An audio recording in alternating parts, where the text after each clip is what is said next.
For decades, the conflict between Iran, Israel, and the United States was fought in the shadows through proxies, cyber attacks, and covert operations. But in 2024, the shadow war stepped into the light. The world watched in collective breathholding as direct strikes replaced clandestine maneuvers. Is this the beginning of a full-scale regional explosion or a calculated display of deterrence? Today, we analyze the shifting dynamics of the Middle East, the strategic calculations of Tehran, Washington, and Jerusalem, and what this means for global security. We are navigating a period of unprecedented volatility, where a single miscalculation could ignite a conflict far larger than anything seen in recent history. Let's look at the facts behind the headlines. To understand today's tension, we must look back to the 1979 Islamic Revolution, which transformed Iran from a key U.S. ally into a staunch adversary. Since then, the axis of resistance has been Iran's primary tool for regional influence. Israel, on the other hand, views a nuclear-capable Iran as an existential threat, leading to a long history of sabotage and targeted strikes. This ideological and geopolitical rift has fueled every major conflict in the region, from Lebanon to Yemen. The current crisis isn't an isolated event.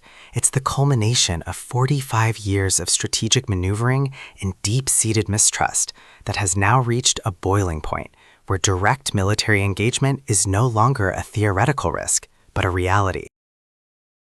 The current escalation was triggered by an April 1st strike on the Iranian consulate in Damascus, which killed several high-ranking IRGC officers. Iran responded on April 13th with a massive barrage of over 300 drones and missiles launched directly from Iranian soil toward Israel. This was the first time Iran had ever targeted Israel so overtly. While 99% of the projectiles were intercepted by Israel's multi-layered defense and a coalition of allies, the psychological barrier was broken. The message from Tehran was clear. The era of strategic patience is over. Israel's subsequent response in Isfahan further proved that both sides are now willing to strike each other's sovereign territory, bypassing the traditional proxy buffer zones. The technology of this conflict is evolving rapidly. Iran has showcased its Shahed 136 suicide drones, cheap, effective, and hard to track, alongside medium-range ballistic missiles like the Ahmad.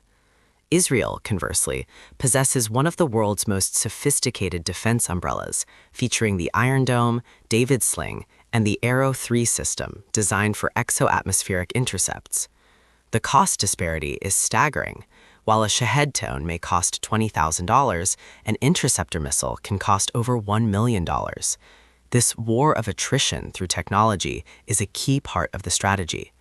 Furthermore, Israel's F-35 stealth fighters give them a significant edge in offensive deep strike capabilities, a factor that Iran must weigh heavily in its defensive calculations. Washington finds itself in an incredibly difficult position. On one hand, President Biden has reaffirmed an ironclad commitment to Israel's security, providing intelligence and naval support to intercept threats.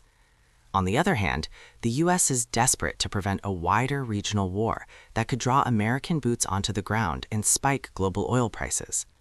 The U.S. naval presence, led by the USS Dwight D. Eisenhower Carrier Strike Group, serves as a powerful deterrent. However, American diplomacy is also working overtime to urge Israeli restraint.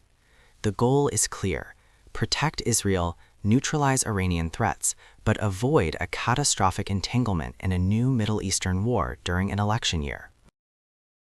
Iran does not fight alone. Its axis of resistance includes Hezbollah in Lebanon, the Houthis in Yemen, and various militias in Iraq and Syria. These groups provide Iran with strategic depth, allowing it to strike Israel and U.S. interests without a direct Iranian launch. Hezbollah, with an estimated arsenal of 150,000 rockets, remains the most significant threat on Israel's northern border. Meanwhile, Houthi attacks on Red Sea shipping have turned a regional conflict into a global economic issue. This decentralized network makes a conventional military victory difficult, as the threat is spread across multiple fronts, forcing Israel and the US to engage in a multi-theater defense strategy that drains resources and attention. The stakes are not just military, they are economic.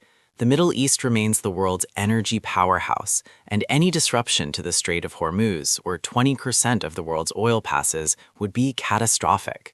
We've already seen oil prices fluctuate near the $90 per barrel mark following major escalations.